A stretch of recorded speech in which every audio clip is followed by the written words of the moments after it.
Good evening বন্ধুরা, Rumpa's healthy food চ্যানেলে সব দিনের মতো আজও সবাইকে স্বাগত। আজ আমি আপনাদের জন্য বানিয়েছি পেঁয়াজের পকোড়ার রেসিপি।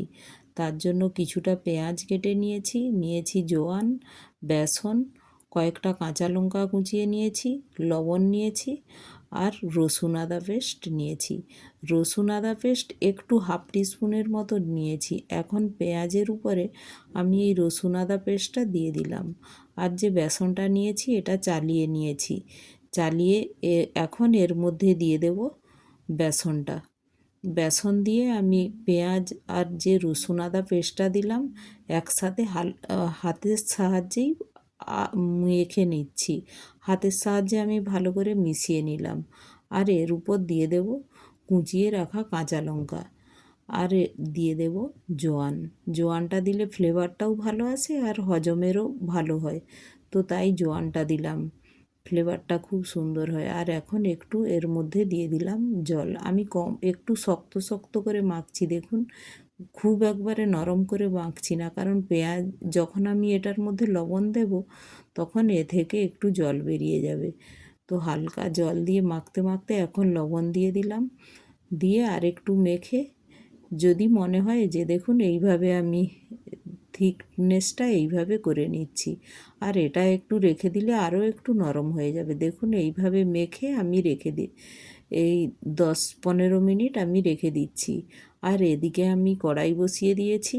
কড়াইয়ের মধ্যে দিয়ে দেব রিফাইন অয়েল। আর কড়াইয়ের তেলটা গরম হতে হতে আমি আপনাদের দেখাচ্ছি ব্যাটারটা কতটা নরম হয়েছে। দেখুন আগের থেকে অনেকটাই নরম হয়ে গিয়েছে, এখন স্পুনের সাহায্যে দেখুন পড়ে যাচ্ছে। তো এইভাবে আমি ব্যাটারটা তৈরি করে নিয়েছি। এখন এই ব্যাটারটা আমি একটু একটু করে তেলের উপর দিয়ে দিলাম। আর দেখুন স্লো গ্যাসেই এই পেঁয়াজিগুলো আমাদের ভাজতে হবে। যদি আমি গ্যাসটা খুব জোরে জ্বালিয়ে দিই সঙ্গে সঙ্গে এটা তাড়াতাড়ি ব্রাউনও হয়ে যাবে আর ভেতরটা কাঁচা রয়ে যাবে, মুচমুচে হবে না। তাই আমি দেখুন এইভাবে স্লো গ্যাসে ধীরে ধীরে সব পেঁয়াজিগুলো এক এক করে ভেজে নিচ্ছি। আর এটা বাঙালিদের প্রায় প্রতি বাড়িতেই হয়ে থাকে উইকে 1-2 দিন। তো এইভাবে অবশ্যই আপনারাও একবার ট্রাই করবেন আমি যেভাবে বানাচ্ছি, কারণ এতে আমি একদম খাওয়ার সোডা দিই না। তো খাওয়ার সোডা না দিয়েই এতটা মুচমুচে হয়।